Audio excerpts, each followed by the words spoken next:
Hey guys, so let's talk about like fear of intimacy. I feel like that's something I really struggled with because so at the age of 8, my parents got divorced and I didn't see my dad for 10 years. And so like, my dad was basically just like stolen out of my life in a way. Well, like he just like stayed in Taiwan and I moved to America. And so like from then on I was like really fearful of getting close to especially a guy. And then what happened was later on my brother also moved out and like um he just didn't really like talk to me anymore, and he was like my best friend growing up. That's why like I don't mind having guy friends because I grew up with a brother. But it was just a really difficult time in my life where later on I like was really like I was actually single for like 6 years from like 2014 to about 2 years ago. And I was just like, God, like if like whoever I date, it has to be like the one. And if he's not the one, like I'm not gonna date him. And I had that mentality. But looking back, I realized that every person that I was in a relationship with, it was for a reason. And one of the things that it helped me overcome was fear of intimacy.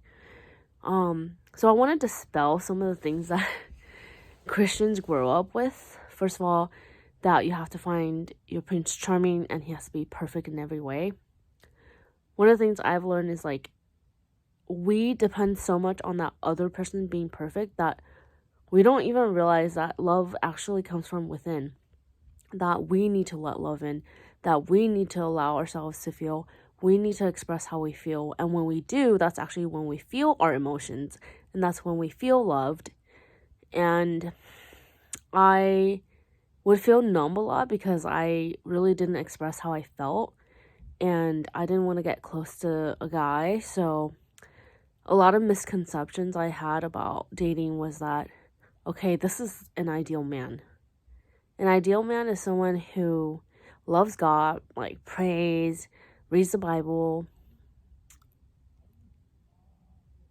And it was almost like it's like I depended on a person being a certain way to feel good or to feel emotions or to feel loved. And I realized like you literally can be with anyone and actually feel loved. Because you have to allow yourself to feel. A lot of us have our guards up so high that we don't even feel our emotions. So it doesn't even matter who you're with. Like if you don't feel your emotions, you're basically unlovable in that you don't allow yourself to love or let love in. Anyways, that's my experience.